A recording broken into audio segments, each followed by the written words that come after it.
دوستو، رب کریم کا بے انتہا شکر کرم انعام اور احسان ہے کہ اللہ تعالیٰ نے ہم سب کو جمعہ کے اہم فریضے کی ادائیگی کے لیے اپنے اس مبارک گھر میں جمع فرمائے۔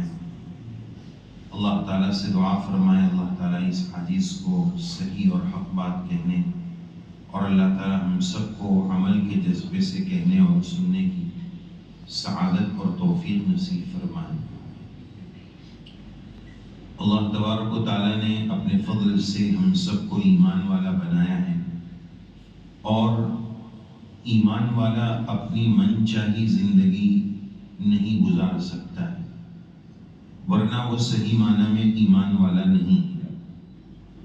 ایمان والا ہونے کے لیے یہ بات لازمی اور ضروری ہے کہ اس کی زندگی اللہ کے حکموں کے مطابق اور رسول اللہ صلی اللہ علیہ وسلم کے طریقوں کے مطابق۔ مسلمان ہونے کے بعد دو چیزیں بنیادی طور پر ہر مسلمان پر ضروری ہے کہ شریعہ اکارڈنگ جو کرنے کے کام ہے وہ کرنا ہے، اس کے کرنے پر ثواب ملے گا، اور شریعت کے مطابق جو نہ کرنے کے کام ہے اس سے بچنا ہے۔ اگر اس کو کریں گے تو گناہ ملے گا، اور اگر اس سے بچنے کی فکر، کوشش، محنت اور اہتمام کریں گے تو انشاءاللہ ثواب ملے گا۔ گناہ کے جو کام ہیں وہ بعض گناہ کے کام تو ظاہری ہے، سمجھ میں آتے ہیں، نظر میں آتے ہیں، اور بعض گناہ کے کام ایسے ہیں جو دکھنے میں نہیں آتے ہیں، وہ حسی اور معنوی گناہ ہوتے ہیں جس کو محسوس کیا جا سکتا ہے اور جس کو بہت زیادہ دیکھا نہیں جا سکتا ہے، جس کو ہم کہہ سکتے ہیں کہ وہ روحانی بیماریاں ہیں۔ جیسے انسان کی باڈی کو بیماری لاحق ہوتی ہے، ایسے ہی انسان کی روح اور آتما کو بھی بیماری لاحق ہوتی ہے، اس کو بیماری آتی ہے۔ جیسے جسمانی بیماریوں میں آج کے دور میں ویری ڈینجرس، خطرناک قسم کی اگر کوئی بیماری سمجھی جاتی ہے تو وہ کینسر ہے۔ اللہ حفاظت فرمائے، ہم سب کی حفاظت فرمائے، تمام بیماریوں سے اللہ تعالی ہماری حفاظت فرمائے۔ تو اس کے لیے انسان کتنا ساودھان رہتا ہے، احتیاطی تدابیر بھی کرنے کی کوشش کرتا ہے۔ اسی طرح انسان کی روح اور آتما کو بھی بیماریاں لاحق ہوتی ہیں۔ انسان کا جسم اور انسان کی روح اور آتما، اس میں دونوں کی ضرورت ہے، لیکن روح اور آتما کی حیثیت جسم سے زیادہ بڑی ہوئی۔ وجہ اس کی یہ ہے، ایک بات سے آپ اس کو سمجھیں کہ ایک انسان کا تازہ ابھی انتقال ہو گیا، اس کی ڈیڈ باڈی رکھی ہوئی، تو ہمارے یہاں یہ بولتے ہیں کہ یہ میت ہے، یعنی مر گیا ہے۔ تو سوال یہ ہے کہ جب اس کی باڈی یہاں موجود ہے، اس کا جسم ہے، تو پھر وہ مر کیوں گیا، ختم کیوں ہو گیا، آف کیوں ہو گیا؟ اس کا جسم تو ہے، کیا چیز ہے جو اس کے اندر سے چلی گئی جس کی وجہ سے ہم کہہ رہے ہیں کہ یہ مر گیا؟ اس کی روح اور آتما نکل گئی، صرف اس کا جسم ہے۔ روح چلی جانے کی وجہ سے کہا گیا کہ یہ مر گیا۔ اس سے آپ اندازہ لگاؤ کہ جسم موجود ہے پھر بھی مر گیا، کیوں؟ روح چلی گئی۔ پتہ یہ چلا کہ روح اور آتما یہ اصل ہے۔ اور جسمانی بیماری کے ساتھ روح کو بھی بیماری لگتی ہے۔ ان روح کی بیماریوں میں سے، ان روحانی بیماریوں میں سے ایک بیماری ہے جس کے تعلق سے ہم نے آیت پڑھی، اس بیماری کو حسد کہا جاتا ہے، عرشا کہا جاتا ہے، جیلسی کہا جاتا ہے، دوسرے کی نعمت کو دیکھ کر جلنا، تمنی زوال نعمت الغیر، اس کی وہ نعمت اس سے چھین جائے، یہ جذبہ اپنے اندر آنا، اس کو حسد کہا جاتا ہے۔ اس سے چھین کر مجھے ملے یا نہ ملے، اس سے کوئی ٹچ نہیں، بس اس کے پاس وہ نعمت نہیں رہنی چاہیے۔ اس جذبے کا نام، اس روحانی بیماری کا نام حسد ہے۔ یہ اللہ تعالیٰ کے نزدیک بہت بڑا گناہ ہے۔ آج کے دور میں یہ بیماری، یہ روحانی بیماری ہمارے ساتھ بہت زیادہ بڑھتی جا رہی ہے۔ اس بیماری کا سامنے والے کو نقصان تو نہیں ہوگا، سب سے بڑا نقصان حسد کرنے والے خود کو ہوگا۔ وہ جلتا رہے گا، پریشان ہوتا رہے گا، اس کی زندگی میں کبھی سکون نہیں آئے۔ اسی وجہ سے تو کہا گیا کہ آج کے دور میں لوگ اپنے دکھوں سے اتنے دکھی نہیں ہیں جتنے کہ دوسروں کے سکھ سے زیادہ دکھی ہیں، کہ اس کو سکھ کیوں مل رہا ہے، اس کو وہ نعمت کیوں مل رہی ہے، اس کے پاس وہ کیوں ہے۔ یہ بڑی خطرناک بیماری ہے۔ اس سے بچنے کے کیا طریقے ہیں وہ بھی ہم آپ کی خدمت میں پیش کریں گے انشاءاللہ، لیکن پہلے اس بیماری کے خطرناک ہونے کو سمجھنے کی ضرورت ہے۔ یہ اتنی بڑی بیماری کیوں ہے؟ اس گناہ پر اللہ تعالیٰ کیا سزا دیتے ہیں وہ آگے آپ کی خدمت میں عرض کریں گے۔ یہ اتنی بڑی بیماری اس لیے ہے کہ حسد کرنے والا در حقیقت اللہ کی تقسیم پر آبجیکشن کرتا ہے۔ یا اللہ اس کو کیوں دیا، مجھے دینا چاہیے، یہی حسد ہے۔ تو یہ اللہ کی تقسیم پر، اللہ کی عطا پر آبجیکشن ہے۔ اور کون ہے جو اللہ پر سوال کرے؟ وہ تو فعال لما یرید ہے، وہ جو چاہے وہ کر سکتا ہے، وہ جو چاہے جس کو چاہے جتنا چاہے دے سکتا ہے۔ میں کون ہوتا ہوں اعتراض کرنے والا، آبجیکشن کرنے والا کہ اس کو کیوں دیا؟ تو حسد اتنی بڑی بیماری اس وجہ سے ہے کہ یہ اعتراض علی قدر اللہ، اللہ کی تقدیر پر اعتراض کرنا ہے کہ اللہ اس کو آپ کیوں دے رہے ہیں؟ بھائی میں تیرا باپ تھوڑی ہوں، باپ بھی چاہے تو اپنی اولاد میں سے جس کو چاہے زیادہ دے دے، یہ تو اللہ کی شان ہے۔ لا يسأل عما يفعل وهم يسألون، اس کی شان تو یہ ہے کہ اس کو کوئی پوچھ نہیں سکتا ہے کہ ایسا کیوں کیا، ویسا کیوں نہیں کیا۔ وہ مختار کل ہے، وہ مالک کل ہے، ساری کائنات اس کے قبضے قدرت میں ہے، وہ اس کا مالک ہے۔ میں میری چیز کو توڑ دوں یا پھوڑ دوں یا کسی کو دے دوں، کوئی مجھے پوچھ نہیں سکتا ہے کہ ایسا کیوں کر رہے ہیں۔ بھئی یہ میری چیز ہے، آپ کون ہوتے بولنے والے؟ تو حسد اس لیے اتنا بڑا گناہ ہے کہ اللہ کے اوپر یہ آبجیکشن ہے کہ اللہ آپ اس کو کیوں دے رہے ہیں؟ بھئی اللہ مالک ہے، جس کو چاہے جتنا دے دے۔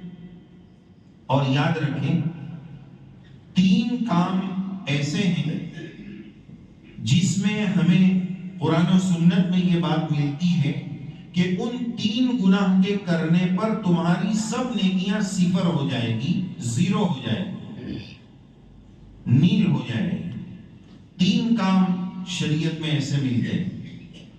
اللہ تعالیٰ نے قرآن مجید میں ایک جگہ پر فرمایا لَئِنْ أَشْرَكْتَ لَيَحْبَطَنَّ عَمَلُكَ، اگر آپ شرک کریں گے نا تو لَيَحْبَطَنَّ عَمَلُكَ، آپ کا عمل حبط، زیرو، ختم ہو جائے گا۔ اللہ کو شرک ناپسند، اللہ کے ساتھ کسی کو شریک نہیں کرتا۔ اور دوسری بات، ابھی ذی القعدہ کا مہینہ بھی شروع ہونے جا رہا ہے، حج کے مہینے تو شروع ہو چکے ہیں، حجاج کرام کے قافلے عن قریب رواں دواں ہونے والے ہیں۔ اللہ تعالی ہم سب کو حرمین شریفین کی بار بار کی باعزت باعظمت عشق اور احترام والی حاضری اللہ تعالی ہم سب کو بار بار نصیب فرمائے۔ تو جب مدینہ منورہ حاضری ہوتی ہے تو روضہ مبارکہ کے اوپر ایک آیت لکھی ہوئی ہے جو وہاں کی حاضری کے ادب کو سکھاتی ہے۔ 26ویں پارے کی سورہ حجرات کی آیت ہے جس میں اللہ تعالیٰ نے فرمایا لا ترفعوا اصواتکم فوق صوت النبی، نبی علیہ السلام کی آواز پر اپنی آواز بلند مت کرو۔ آپ صلی اللہ علیہ وسلم کی حیات طیبہ میں زور سے آپ کے سامنے آواز بلند مت کرو، ویسے بھی بڑوں کے سامنے بلند آواز سے بات کرنا ادب کے خلاف ہے۔ اور آپ علیہ السلام کی شان اقدس بہت بڑی شان. تو علماء نے لکھا ہے کہ اس ادب کی رعایت آپ کے وصال کے بعد روزے پر بھی ضروری ہے، کہ جب روزے پر زیارت کے لیے جاؤ، درود و سلام کے لیے جاؤ، تو اپنی آواز بلند مت کرو، زور سے مت بات کرو وہاں. اور آج مدینہ منورہ جانے والا جب زائر وہاں جاتا ہے تو بڑی بے ادبی کے ساتھ ہم جاتے ہیں. ایک ہاتھ میں میرا چپل ہوتا ہے، ایک ہاتھ میں موبائل ہوتا ہے.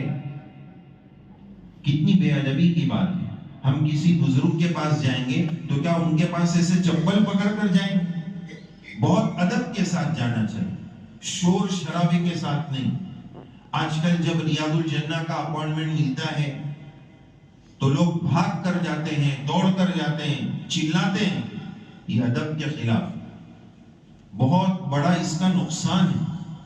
لا ترفعوا اصواتكم فوق صوت النبي ولا تجهروا له بالقول كجهر بعضكم لبعض. آپس میں بات چیت کرتے ہوئے جیسے آپ زور سے بات کرتے ہو اس طرح بات مت کرو. اگر کسی نے ایسا کیا تو کیا ہوگا؟ ان تحبط اعمالكم. ابھی تم حج کر کے آئے ہو، ابھی تم عمرہ کر کے آئے ہو، حج اور عمرہ کی عبادت کر کے مدینہ پہنچے ہو، زیارت کرنے آئے ہو، لیکن تمہاری اس ایک حرکت کی وجہ سے تمہارا حج، تمہارا عمرہ صفر ہو جائے گا، زیرو ہو جائے گا، اس کا ثواب ختم ہو جائے گا. تم نے اتنا بڑا گناہ کیا ہے، نبی کی بے ادبی کی. اسی وجہ سے مدینہ منورہ حاضری پر جانے والوں کو ایک ادب یہ بتایا جاتا ہے کہ روزے پر جانے سے پہلے صدقہ ضرور نکالا کرو.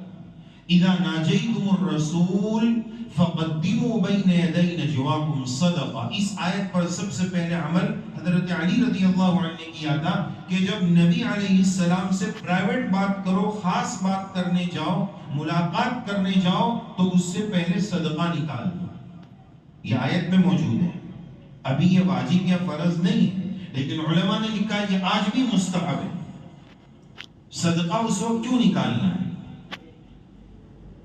زیارت سے پہلے صدقہ کیوں نکالنا ہے؟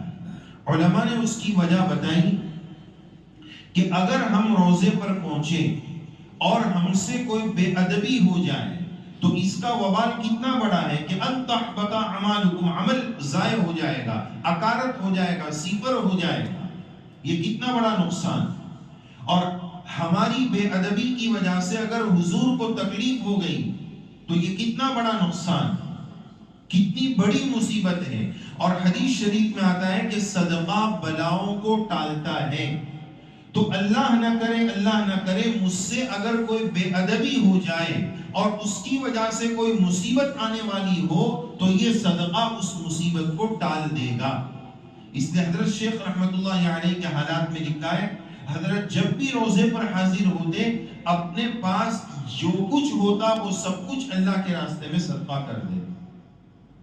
ہم تو سوچیں گے کہ ابھی کھجور بھی لینا ہے اور یہ بھی کرنا ہے اور وہ بھی کرنا ہے، وہ سب اللہ کے راستے میں صدقہ کر دے. تو 3 عمل کی بات ہم بتا رہے تھے. ایک تو شرک ہو گیا جس سے عمل زیرو ہو جائے گا. دوسرا آپ صلی اللہ علیہ وسلم کی شان میں بے ادبی کرنا. اور تیسری بات وہ ہے جو ہمارا آج کا مضمون ہے، حسد. کہ حدیث پاک میں رسول اللہ صلی اللہ علیہ وسلم کے ارشاد عالی کا خلاصہ ہے کہ حسد ایسا گناہ ہے کہ یہ حسد انسان کے اعمال کو ایسے کھا جاتا ہے جیسے کہ آگ لکڑی کو کھا جاتی ہے یا آگ گھاس کو ختم کر دیتی ہے. ایسے ہی یہ حسد اور جلیسی ہمارے عمل کو برباد کر دیتی. اللہ تعالیٰ اس بیماری سے ہم سب کی حفاظت فرمائے. اور بیماری سے بچنے کی کوشش کرنا، محنت کرنا، اس کا علاج کرانا یہ بھی ضروری ہے. حسد کا علاج کیا ہے؟ حسد کا ایک علاج یہ ہے کہ حسد کرنے والا یہ سوچے کہ اس گناہ کو کر کے میں اللہ پر آبجیکشن کر رہا ہوں، اللہ پر اعتراض کر رہا ہوں، اور اللہ پر اعتراض کرنے کا مجھے کیا حق ہے؟ یہ گناہ سے بچے گا. دوسرا، مسلمان اگر ہے تو مسلمان کو مکتب میں بچپن میں کلمے سکھائے جاتے ہیں، 7 کلمے۔ ان کلمات میں بچپن میں ہمارا عقیدہ یہ بنایا جاتا ہے کہ ہر اچھی بری تقدیر اللہ ہی کی طرف سے ہے، تقدیر پر ایمان۔ حضرت عبداللہ ابن عباس رضی اللہ عنہما بڑے پیارے صحابی ہیں، بہت ساری ان سے حدیثیں ہیں۔ جب آپ صلی اللہ علیہ وسلم کا وصال ہوا، اس وقت ان کی عمر تقریباً 12-13 سال کی تھی۔ حدیث پاک میں ایک حدیث ملتی ہے کہ آپ صلی اللہ علیہ وسلم نے ایک مرتبہ حضرت عباس کو بلایا، یا غلام، اے بچو ادھر آؤ، انی اعلمک کلمات، میں آپ کو چند باتیں سکھانا چاہتا ہوں۔ بچوں کو سکھانا، بلانا، بچوں کی تربیت کرنا، بچوں کو عقیدہ سکھانا، اسلام سکھانا۔ بلکہ ہم تو مکتب کے جلسوں میں ایک بات یہ بولتے ہیں کہ آج کے اس نازک دور میں صرف ایمان اسلام بچوں کو سکھانا کافی نہیں، بلکہ پلا دینے کی ضرورت ہے، پلا دینے کی ضرورت ہے۔ عقیدہ بچوں کو پلا دینے کی ضرورت ہے، صرف سکھانا کافی نہیں۔ یعنی پلانے کا مطلب یہ کہ وہ ایسا اندر اتر جائے کہ کوئی نکال نہ سکے۔ جیسے ایک مرتبہ علماء کی جماعت کسی بستی میں گئی، غریب بستی تھی، کسانوں کی بستی تھی، تو جماعت والوں نے سوچا کہ یہاں کے لوگوں کا اور کسانوں کا ایمانی لیول کتنا مضبوط ہے، اس کے حساب سے ہم محنت کریں گے تو وہ ذرا چیک کرتے ہیں کہ کتنا مضبوط ایمان ہے۔ تو ایک کسان بوڑھے میاں ہل چلا رہے تھے، کھیتی کر رہے تھے، تو ایک مولانا صاحب جماعت کے ساتھی ان کے پاس گئے اور ان سے پوچھا کہ ذرا یہ بتاؤ کہ اسلام حق مذہب ہے، اس کا آپ کے پاس کیا پروف ہے، کیا دلیل ہے؟ اسلام کی باتیں سچی ہے، حق ہے، اس کی آپ کے پاس کیا دلیل ہے؟ تو انہوں نے کہا، دیکھو مولانا صاحب، آپ عالم ہیں، آپ کا اکرام ہمارے اوپر لازم ہے، لیکن یہ جو سوال ابھی آپ نے کیا، اگر یہ دوبارہ سوال آپ کریں گے نا تو یہ جو میرے ہاتھ میں حل ہے نا، یہ آپ کی کھوپڑی پہ چپکا دوں گا۔ میں بلا دلیل کے بولتا ہوں اسلام حق مذہب ہے، اسلام کی شریعت کی سب باتیں حق ہیں، مجھے اس پر کوئی دلیل کی ضرورت نہیں، کوئی کمپرومائز کی ضرورت نہیں، اسلام حق ہے، یہ میرا ایمان۔ یہ ایک کسان آدمی یہ کہاں سے بول رہا ہے، یہ کیسے بول رہا ہے؟ ایک کسان آدمی کا یہ مضبوط ایمان کہاں سے بول رہا ہے؟ یہ وہ ایمان ہے جو اس کو دعوت کی مبارک محنت میں یا بچپن میں مکتب میں اس کے استاد نے سکھایا تھا کہ ایمان مضبوط بنانا۔ تو آج کے اس دور میں بچوں کو ایمان پلانے کی ضرورت ہے۔ حدیث پاک میں بچوں کے تعلق سے یہ بات بتائی گئی کہ بچوں کے 3 حق ہیں ماں باپ پر۔ آج کے دور میں ماں باپ روتے تو ہیں کہ ہماری اولاد ہمارا حق نہیں ادا کرتی ہے، ادب نہیں کرتی ہے، کہنا نہیں مانتی ہے، لیکن یاد رہے گاڑی دونوں پہیوں سے چلے گی۔ ماں باپ پر بھی اولاد کے کچھ حق ہیں۔ پہلا حق حدیث پاک میں یہ بتایا گیا کہ بچوں کا اچھا نام رکھو، لیٹسٹ کے چکر میں مت پڑو، اچھا نام رکھو۔ اچھا نام کس کو بولتے ہیں؟ جو نبیوں کے نام ہو، صحابہ کے ناموں میں سے ہو، اولیاء کے ناموں میں سے ہو، تو آپ کے بچے میں وہ اثرات منتقل ہوں گے۔ آج لیٹسٹ کے چکر میں پھنسے ہوئے، پہلی بات یہ یاد رکھنی چاہیے کہ وہ صحابہ، اولیاء، انبیاء کے ناموں میں سے نام، تو وہ بچے میں وہ اثرات منتقل ہو۔ اور اچھی نیت کے ساتھ نام رکھو۔ اچھی نیت میں کیوں کہہ رہا ہوں سمجھیے۔ ایک صاحب نے اپنے بچے کا نام سلمان رکھا۔ کیا نام رکھا؟ سلمان۔ بھائی آپ نے اپنے بچے کا نام سلمان کیوں رکھا؟ تو اب اس میں 2 نیتیں، اچھی اور بری۔ جون سی نیت کریں گے بچے پر وہ اثرات منتقل ہوں گے۔ آپ یہ نیت کریں کہ میں نے اپنے بچے کا نام سلمان اس لیے رکھا کہ اللہ کے نبی علیہ السلام کے مشہور صحابی سلمان فارسی رضی اللہ عنہ، اس نے میرے بچے کا نام سلمان، تو صحابی والے اثرات آئیں۔ اور اگر آپ ہم نیت یہ کرتے ہیں کہ وہ بے حیا ہیرو کا نام ہے، تو پھر وہ والے اثرات بچے میں منتقل ہوں. نیت جیسی کریں گے ویسے. تو ایک بچے کا نام اچھا ہو. اچھا نام کس کو بولتے ہیں؟ جو صحابہ کا، انبیاء کا، اولیاء کا نام. نمبر 2، اس کے میننگ اور معانی اچھے ہوں. آج کل لوگ آن لائن ہو گئے ہیں تو بولے مفتی صاحب سے پوچھنے کی ضرورت نہیں ہے، مفتی گوگل صاحب سے پوچھ لیں گے. بولے نیٹ پہ میرے کو یہ نام ملا ہے. پہلے زمانے میں اللہ والوں سے، علماء سے نام پوچھا جاتا تھا. حضرت بچے کی ولادت ہوئی ہے، ایک نام بتا دو. جو نام حضرت نے بتا دیا، عالم صاحب نے بتا دیا، وہ رکھ لیتے. ابھی تو 1 مہینے تک نام ہی پوچھ رہے. 1 ہفتے تک نام پوچھنے کے بعد پھر بولیں گے یہ والا نام رکھ لوں تو کیسا ہے؟ تو بھائی یہ والا نام 1 ہفتہ پہلے ہی مولانا کو بول دیتے. پھر 10 نام مولانا نے بتائے، پھر 10 نام کے معنی بتاؤ مولانا. تو 1 ہفتے تک مولانا کو اسی میں انگیج کر کے رکھا ہے کہ بس نام ہی بتاتے رہو اور معنی ہی بتاتے رہو. کنفرم ہی نہیں کر پا رہے. حضرت تھانوی رحمت اللہ علیہ نے مفتی شفیع صاحب رحمت اللہ علیہ کے یہاں، حضرت مفتی تقی عثمانی صاحب، مفتی رفیع عثمانی صاحب، جتنے بھائی تھے، رضی ان کے بڑے بھائی تھے. تو جب پہلی مرتبہ بچے کی ولادت ہوئی تو حضرت تھانوی رحمت اللہ علیہ نے غالباً چند نام بتائے کہ ان ناموں میں سے کوئی رکھ لو، اس لیے کہ ابھی پہلا بچہ ہے. اللہ والوں کی شان بڑی ہوتی ہے. جتنے نام بتائے تھے اللہ نے اتنے لڑکے دیے، اور پہلی بار جو نام پوچھا تھا وہ 5-4 نام جتنے بتائے تھے کنٹینیو وہ سب نام رکھ لیے. اب اگلی بار پوچھنے جانے کی ضرورت نہیں. ایک بار 5 نام بتا دیے، وہی 5 نام رکھ دیے. رضی، تقی اور شفیع وغیرہ جو نام ترتیب سے بتائے وہی 5 نام پانچوں بھائیوں کے، پانچوں بیٹوں کے رکھے. اب یہ تو ایک مصیبت بن گئی کہ مولانا نام ہی بتاتے رہو، ہمیں پسند ہی نہیں آ رہا. نہیں یار مولانا کو لیٹسٹ بتاؤ یار، یہ سب پرانے نام ہیں. یہ میری پھوپھی کے بچے کا نام ہے، یہ میری خالہ کے بچے کا نام ہے. کہاں سے لیٹسٹ لائیں گے یار؟ لیٹسٹ بھی بہت سارے لیکن وہ پسند نہیں آ رہے. تو اچھے معنی والا نام رکھو. ایک صاحب نے اپنی بچی کا نام کہیں سے، مفتی گوگل، وہ مفتی بھی نہیں، مفت کا ہے نا، اس لیے اس کا نام مفتی ہے، وہاں سے لائے. بولے نہیں مجھے نیٹ پہ بہت اچھا نام ملا. ان کو سمجھا رہے بھائی یہ نام مت رکھو، اس کا معنی اچھا نہیں.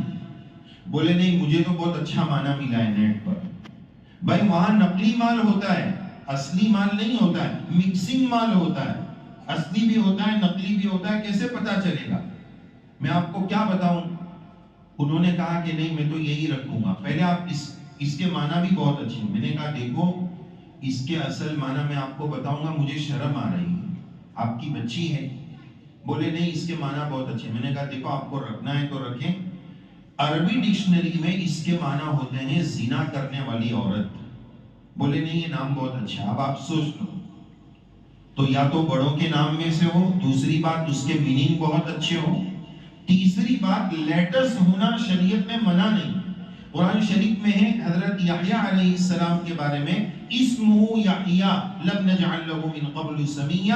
اس سے پہلے یحییٰ نام کسی کا نہیں، لیکن لیٹسٹ ہونا تیسرے نمبر پر ہے. 2 نمبر اس سے اوپر ہے، اس کی رعایت زیادہ ضروری ہے. اور ہم تو یہ کہیں گے کہ اگر کوئی بہت زیادہ لیٹسٹ کے پیچھے پڑا ہوا ہے تو ہم ان کو کہیں گے دیکھو ہم آپ کو ایسا لیٹسٹ نام دینا چاہتے ہیں جو آج تک کسی نے نہیں رکھا ہوگا. اس سے زیادہ لیٹسٹ آپ کو کوئی نہیں دے سکتا ہے. آپ فرعون رکھو، قارون رکھو، نمرود رکھو، حامان رکھو، شداد رکھو، یہ 5 نام بہت زیادہ لیٹسٹ ہے. اس سے اچھے نام آپ کو لیٹسٹ کوئی نہیں دے سکتا. کیا کریں؟ نبیوں کا نام پسند نہیں، ولیوں کا نام پسند نہیں، صحابہ کا نام پسند نہیں، اچھے نام پسند نہیں ہے، اچھا میننگ پسند نہیں، تو پھر لیٹسٹ کے چکر میں یہی 5 رکھ لو. اللہ ہم سب کی حفاظت فرمائے. بچے کا اچھا نام رکھو، بچوں کی اچھی تربیت کرو. مسجد میں بچے آ رہے ہیں، ماں باپ کی ذمہ داری ہے، مسجد میں بچوں کو لانا پڑے گا، تبھی تو بچے نماز کے عادی بنیں گے. لیکن بچے جمعہ میں آ کر یا عام دنوں میں آ کر پیچھے شور کر رہے ہیں، یہ ماں باپ کی ذمہ داری ہے. آپ بچے کو مسجد میں نمازی بنانے کی نیت سے لائے، بہت اچھی بات ہے، لیکن اگر ہمارے بچے میں ڈسپلین نہیں ہوگا، تربیت نہیں ہوگی، وہ مسجد میں آ کر شور کر رہے ہیں، دوسروں کی نماز خراب کر رہے ہیں، ماں باپ کو اس کا گناہ ملے گا۔ ہم تو نماز میں آئے نہیں، ہم نے تربیت کی نہیں۔ تو ہمارے بچے نمازی بنے، مسجد میں آنے والے بنے، لیکن اس کے ساتھ ساتھ ادب والے بنے، یہ ماں باپ کی ذمہ داری۔ اچھا نام رکھو، ادب سکھاؤ، اور تیسری بات، ماں باپ پر اولاد کا حق یہ بتایا گیا کہ جب وہ شادی کے لائق ہو جائے، مناسب جوڑ مل جائے تو بچے کا نکاح کرو، بچوں کا نکاح کرو۔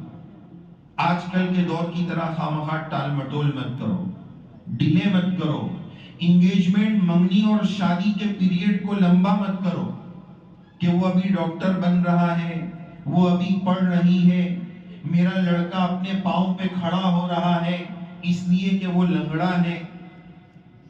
ارے ہماری سوچ یہ ہے کہ مال آئے گا تو نکاح کریں گے، لیکن قرآنی پیغام یہ ہے کہ ان یکونوا فقراء یغنیہم اللہ من فضلہ۔ آج ٹانگ کھینچنے کا دور ہے، حسد کا دور ہے، کچھ لوگ ادھر جا کے بولتے ہیں یہ لوگ ایسے ہیں، کچھ لوگ ادھر آ کے بولتے ہیں یہ لوگ ایسے ہیں، بریک اپ ہو جاتا ہے، رشتہ ٹوٹ جاتا ہے۔ ایک نقصان۔ دوسرا نقصان بتاؤں، آج کل لینے دینے کا رواج ہے، اب 3 سال تک آپ لمبا کریں گے تو 3 سال میں کتنی 6 عیدیں آ جائیں گی۔ اب یہ ادھر سے ہدیہ دے رہا ہے، وہ ادھر سے ہدیہ دے رہا ہے، یار ان لوگ نے کیسا ہدیہ دیا، ان لوگ نے کپڑا کیسا دیا، اتر صحیح سے دیا نہیں۔